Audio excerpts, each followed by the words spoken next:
Embajada de Brasil, como parte de la celebración del Bicentenario de Independencia en el 2022, así como los diferentes enfoques de hechos históricos que enlazan la historia de las relaciones bilaterales entre Brasil y Costa Rica, han propuesto presentar una conferencia de artes plásticas destacando las diferencias y similitudes entre la semana del 22 en Brasil y las exposiciones de artes plásticas realizadas en Costa Rica de 1928-1937, relevantes para el desarrollo del arte moderno.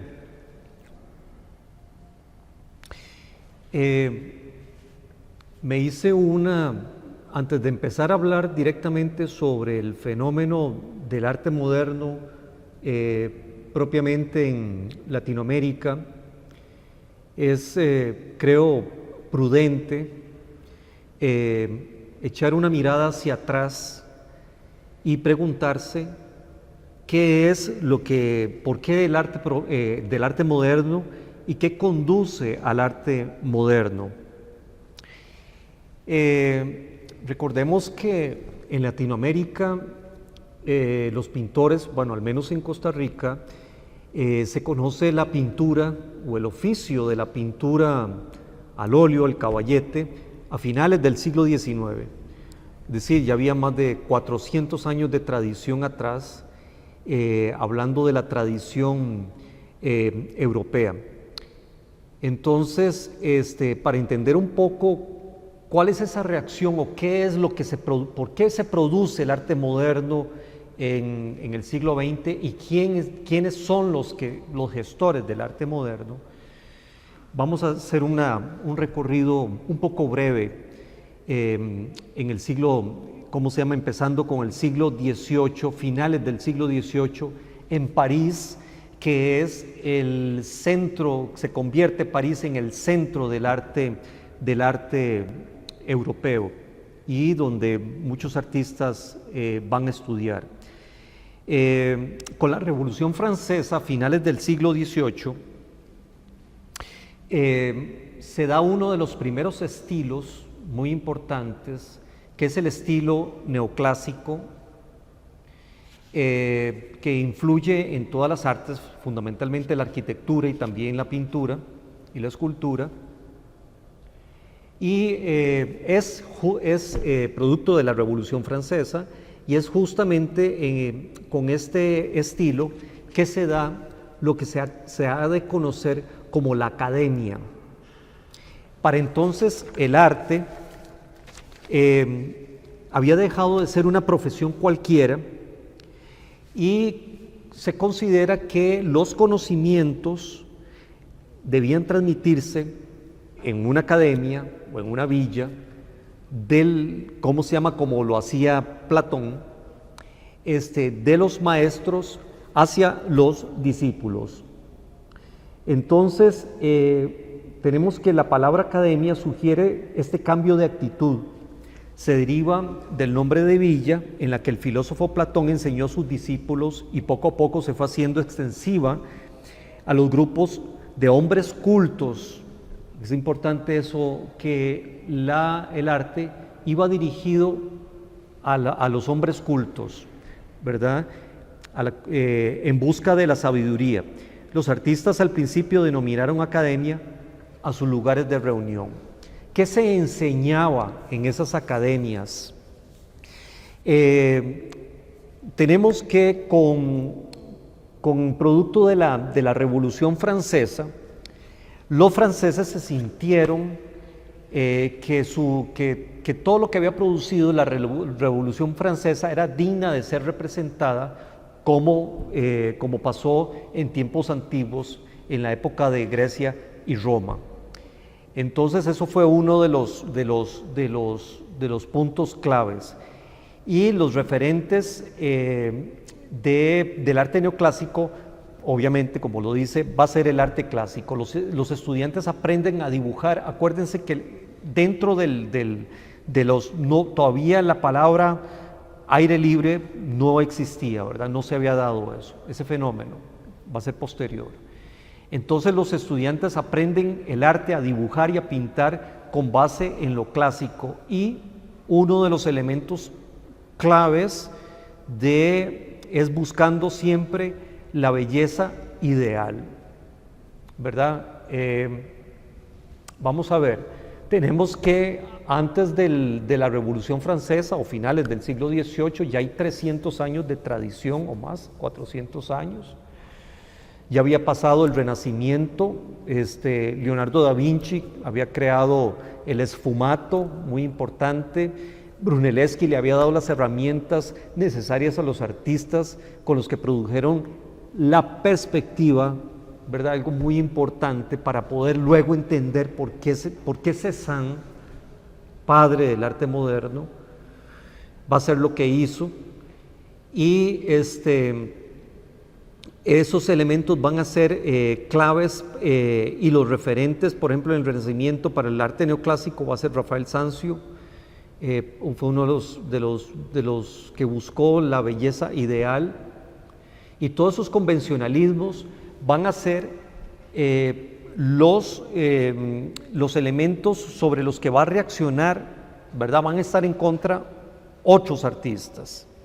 Ahora bien, todo eso está pasando en París, está pasando en el centro, en lo que se considera, lo que fue, por ejemplo, en el Renacimiento, Roma, para los artistas. En el siglo XX va a ser el siglo XIX, siglo XX va a ser París.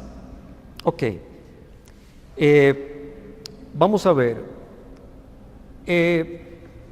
los latinoamericanos, ¿verdad? No solo Brasil, sino también un artista aquí en Costa Rica. Acordémonos que Costa Rica es una isla, ¿verdad? Es uno de los territorios centroamericanos muy ignorados, digamos, incluso dentro de las páginas de la historia, incluso hasta del arte latinoamericano. Ese artista particular, que fue Mal Jiménez, viaja a París. Primero viaja a Inglaterra, pero renuncia a estudiar lo que el padre le había dicho, ¿verdad? Que era economía y toda esa administración, y se va para París a estudiar arte en 1921. Y Tarsila do Amaral, de Brasil, llega a París en 1922. Recién había muerto en ese momento, Amadeo Modigliani. Ya incluso se encontraba también en París el artista español Pablo Picasso. Entonces, algo importante para entender qué va a ser del movimiento brasileño que surge en la década de los años 20.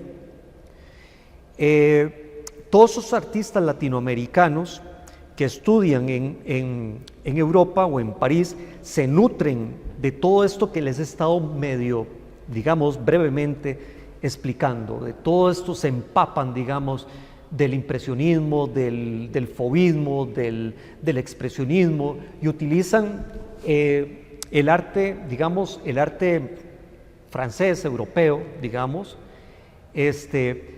y se regresan nuevamente a Latinoamérica, como pasó, digamos, con los mexicanos, como por ejemplo Diego Rivera, digamos, los creadores del muralismo mexicano, ¿verdad? Buscando, incluso los brasileños también, buscando una pintura mucho más autóctona, eso sí, con una pintura expresionista, digamos, por decirlo así. En el caso del movimiento brasileño, no solamente el movimiento modernista afecta no solamente a la pintura, sino que va a afectar también a otras artes, como va a ser la música, la literatura, el diseño, ¿verdad? Y siempre siguiendo el ejemplo del muralismo mexicano, y ellos buscando sus propias raíces. Pero eso no solo pasa en Brasil, eso pasa en Cuba, eso va a pasar en Argentina, eso va a pasar también en Costa Rica. Y por eso lo interesante, el arte que se va a generar como producto del arte moderno, que se va a generar producto de todos esos fenómenos anticonvencionales de la academia, ¿verdad? Rompen con todos los estereotipos académicos, ¿verdad? Y empiezan a generar un nuevo arte, una nueva pintura. Por ejemplo, es importante a mí, bueno, Brasil me encanta la música brasileña, por ejemplo, ¿verdad? Lo que va a generar, bueno, un músico como Héctor Villalobos, por ejemplo, con las baquianas brasileiras, o sea, baquianas brasileiras, se inspira en Bach y crea una música que uno siente Brasil, ¿verdad? Siente la música, la samba, por ejemplo, es una contribución de lo africano, ¿verdad? Que se traslada a Brasil, ¿verdad? Y se genera esa música propia de Brasil. El jazz, por ejemplo, en Estados Unidos, ¿verdad? Estaban primero los africanos, ¿verdad? En Estados Unidos crean los gospels, se crea el blues y luego se crea el jazz. O sea, son contribuciones importantes que van a generar nuevos estilos, nuevos sonidos, nuevas formas de pintura, ¿verdad? O sea que no es una cosa totalmente única, no es una cosa únicamente así como que se da por arte de magia, ¿verdad?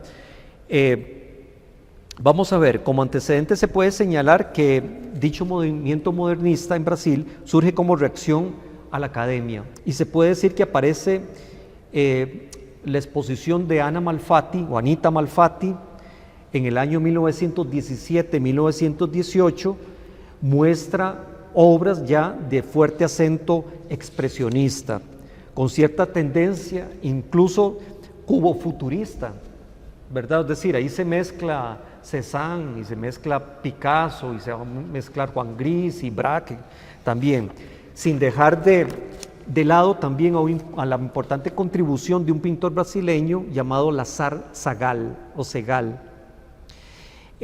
Para el 22, que regresa Tarsila do Amaral de París a Sao Paulo, se forma el grupo de los 5.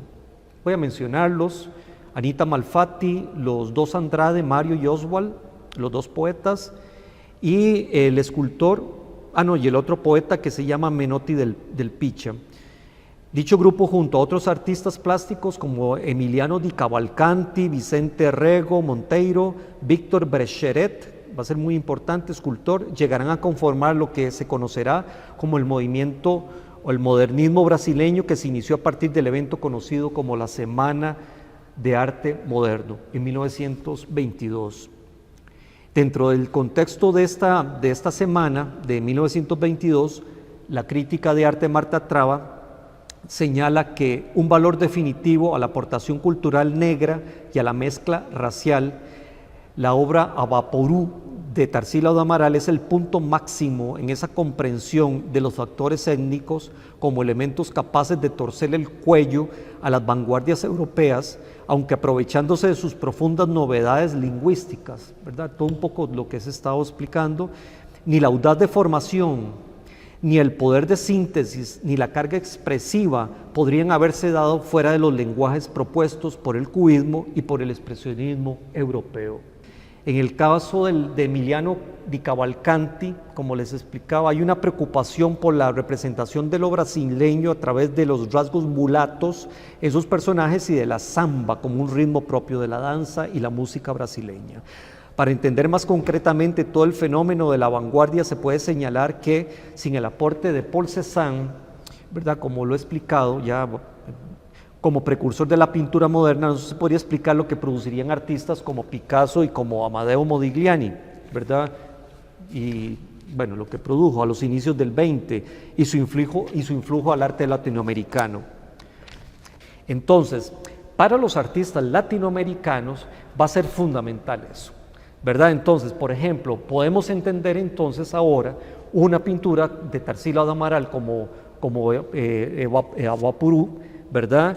O, por ejemplo, vamos a entender el lenguaje grotesco, digamos, el gigantismo que hay tanto, o antropofágico, que hablan, como habla en el manifiesto antropofágico escrito por Andrade, digamos, va a ser muy importante para Tarsila do Amaral, como va a ser tan importante para Má Jiménez.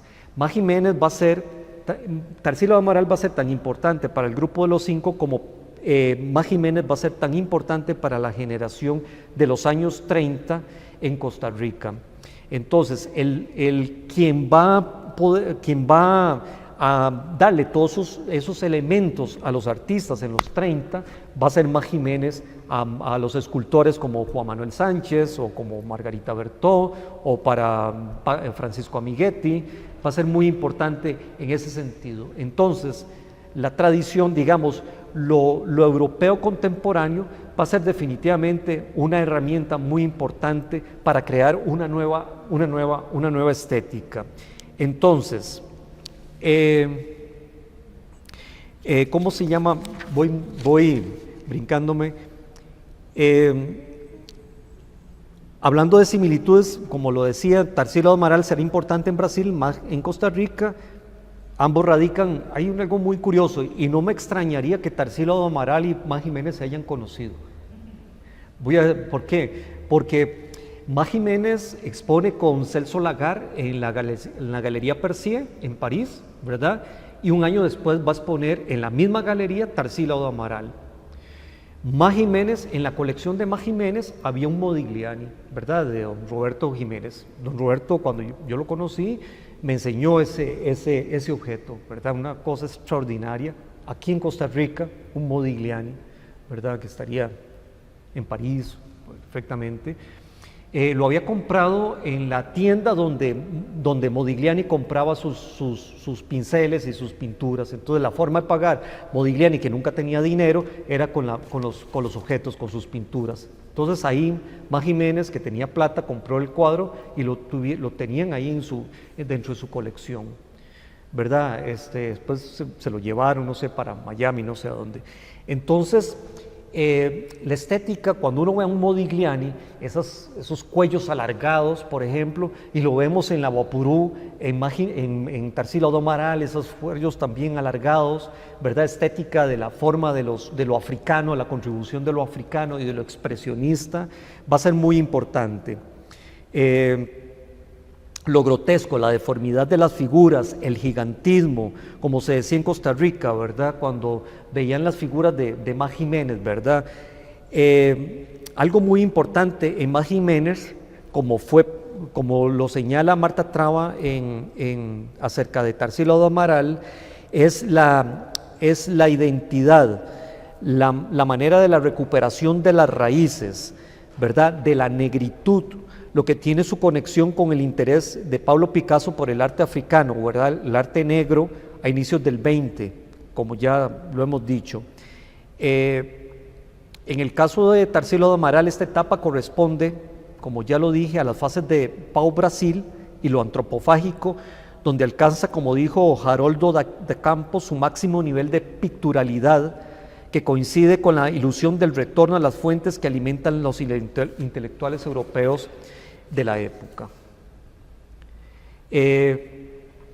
Ya lo dije, aunque de manera aislada, aunque los artistas en Costa Rica no crearon un manifiesto como lo hicieron los brasileños, coinciden, digamos, en estética, ¿verdad?, con los brasileños. Están unidos. Yo creo que sí se podría hacer algo interesante, digamos, si se hiciera una exposición de esta generación, de Ana Malfatti, de Tarsila do Amaral y el escultor, con los artistas, vemos que hay una conexión, ¿verdad?, en cuanto a la estética, en cuanto a lo grotesco, en cuanto a la exageración de las formas, de la máscara, todo eso se relaciona. No estamos aislados, no somos como un gueto, ¿verdad?, como guetos, ¿verdad?, sino que hay una interrelación, ¿verdad?, de culturas, de raíces. Aquí también, digamos, la mano africana, digamos, la explotación, por ejemplo, en el siglo XIX, cuando se hizo el ferrocarril y todo eso, fue utilizada, ¿verdad?, también como pasó, digamos, en Estados Unidos, o pasó en Brasil, o pasó en Cuba, ¿verdad? Nos identificamos en eso, en cuanto a esa realidad. En definitiva, podemos decir que es una síntesis de la modernidad europea con la tradición de la cultura indígena brasileña para proyectar un arte autóctono, ¿verdad?, hacia el futuro, pero sin perder la identidad. Podría añadirse que el caso de Max es importante en la negritud, como ya lo dijimos, como parte de la identidad nacional y el espíritu afrodescendiente, propio de la zona atlántica, ¿verdad?, todo lo que es Limón, ¿verdad?, del país, pero también como parte de una población marginada o desplazada, así como también lo ha sido la población indígena, en contraposición al espíritu del fin del siglo XIX, ya en Costa Rica, ya que Costa Rica se convierte en un país en donde la élite y los grupos de poder coinciden lo blanco, entre comillas, como idea racial en asociación a lo civilizado, al progreso y al oculto. Acuérdense lo que dijimos un poco con la relación a la academia en el siglo XIX, en el neoclásico, ¿verdad? La academia estaba relacionada con lo oculto, ¿verdad? O sea, quiere decir es excluyente, ¿verdad?, de alguna forma, ¿verdad? Entonces, en Costa Rica, por ejemplo, el Teatro Nacional, ¿verdad?, el templo pagano, yo le llamo el templo pagano, ¿verdad?, que siempre lo contrapongo con la catedral, ¿verdad?, que es el otro templo religioso, ¿verdad?, donde va el pueblo a orar, a rezar, ¿verdad? Estaba el otro templo pagano donde solamente entraba la burguesía, ¿verdad? Entonces, pero era importante un artista que iba a mencionar, digo nada más el nombre, Emilia Prieto, hizo una exposición del 32, la exposición de unos objetos de los que producían estos pintores anónimos que pintaban carretas, ¿verdad?, que es importante en ese sentido. Voy a ser un poco más breve, voy a ir cortando un poco. Voy a leer algo que es importante de un filósofo costarricense, de Alexander Jiménez, un texto que yo utilicé para una exposición, que dice que el proyecto y las políticas liberales de blanqueamiento tienen en el discurso y la metáfora de la blancura una herramienta ideológica muy efectiva. Les permite legitimarse más allá del ámbito estatal en el cual surgen y el cual sirven. Es dentro de este concepto de la blancura en que se inserta la misma idea o invención de la nacionalidad. Por tal motivo es un periodo en que el gobierno hace planes para erigir monumentos dedicados a las campañas de 1856, el monumento nacional construido, esculpido en bronce.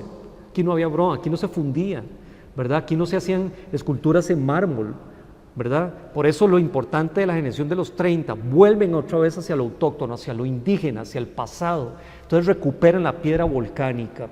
Yo conocí humildemente, conocí a Juan Manuel Sánchez y hablaba con él, iba a su casa, en varias ocasiones fui, y me decía don Juan Manuel Sánchez que él se acuerda cuando oía a los canteros esculpir, digamos, los rodapiés que están en el Teatro Nacional, que son de granito, de piedra volcánica, ¿verdad?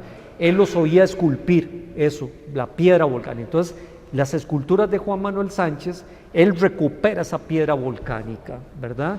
Eso es importantísimo, ¿verdad? En contra de la estatuaria marmórea que decora el Teatro Nacional, ¿verdad? Esos ángeles en mármol y esas pinturas hedonistas, ¿verdad?, que decoran el Teatro Nacional. La generación de los años 30 reacciona contra esa estética de fin de siglo, ¿verdad?, como lo hicieron los pintores realistas como Manet, como va a ser Courbet, que van a reaccionar contra el arte neoclásico, ¿verdad?, el arte del imperio, ¿verdad?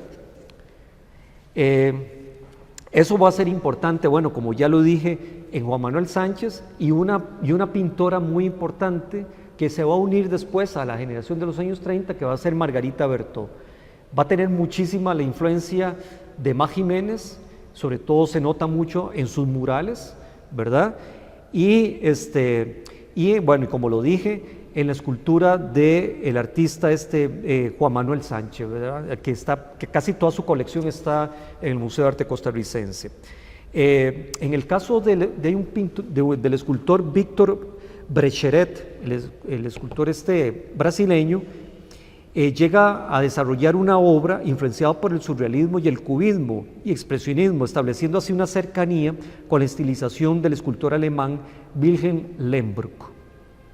Entonces, como ya lo he repetido, Má Jiménez será una figura mediadora e influyente en los artistas de los años 30, como lo será Joaquín García Monge, quien influirá en la estética del arte que va a producir a finales de los años 20 toda esta generación. Los pintores, por ejemplo, el caso de Teodorico Quirós, igual hacen el mismo programa de Constable de ir a pintarse al aire libre. Entonces, reaccionan contra la academia, la Escuela de Bellas Artes, que había sido creada justo el año que se inaugura el Teatro Nacional en 1897, y Tomás Povedano, que va a ser el primer director de esa escuela, pues enseña de una manera completamente muy apegado al patrón de la academia de los años de la academia francesa. Enseña a los estudiantes a dibujar con los yesos, y los pintores de los años 30 rompen con esos programas y pintan con el modelo al desnudo, las pinturas al aire libre, y salen a pintar. Entonces, por eso era importante que les hablara un poco con relación a todo lo que pasó con la pintura en los años 30, en el impresionismo y el postimpresionismo.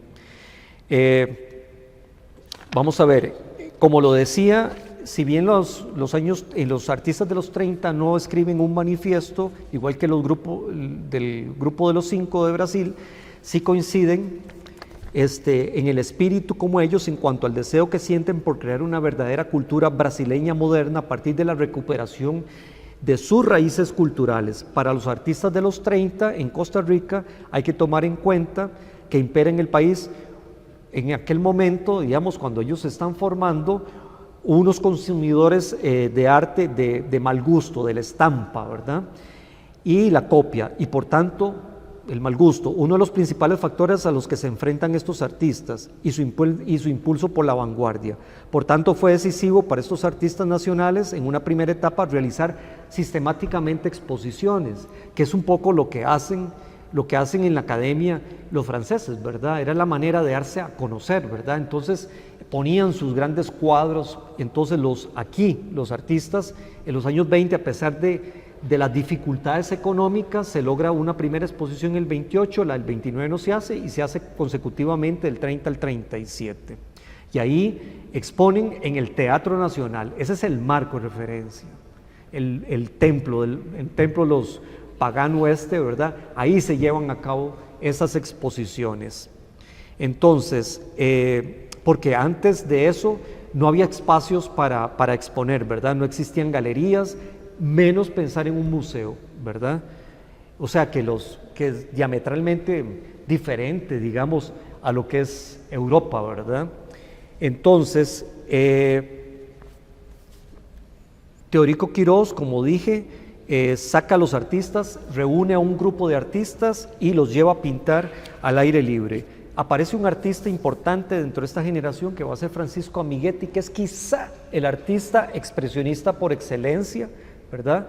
Es un artista que sus temas van a servir para expresar, digamos, su sentir, su dolor, la muerte, la vejez, toda su obra está impregnada. Y es interesante que Francisco Amiguetti, así como lo fue tan importante para Rembrandt el grabado, para Goya también las aguatintas, para Francisco Amiguetti va a ser muy importante el grabado en madera. Los escultores en los años 30 en Costa Rica se forman en los talleres imagineros, ¿verdad? En el taller imaginero del padre de Francisco Zúñiga, y aprenden, digamos, por eso es que está tan unidos esa fusión, digamos, de la escultura de los años 30 entre la recuperación del pasado colonial, ¿verdad? Y también el pasado indígena. Eso es muy interesante en la parte de los años 30. Y con, obviamente, los aportes del arte moderno.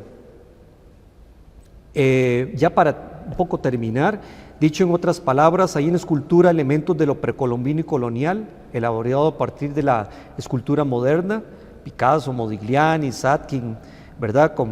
Por ejemplo, el caso como ya lo hemos mencionado, como el caso de Juan Manuel Sánchez, quien introduce una nueva estética, se aparta de la concepción academicista y en realidad un texto tomando a Eugenia Zabaleta, toda su obra muestra una continuidad estilística en donde conjugó lo precolombino con el movimiento moderno, con el cubismo, el expresionismo, el Art Nouveau, yo diría el posimpresionismo, ¿verdad?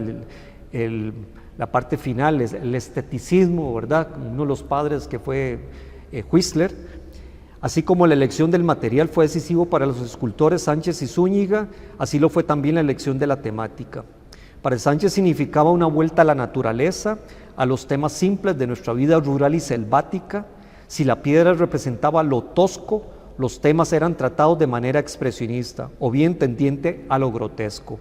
Juan Manuel Sánchez decía, hablando de belleza, de esa palabra que a veces se utiliza para negar el arte, prefiero la que paradójicamente podría llamarse belleza de la fealdad.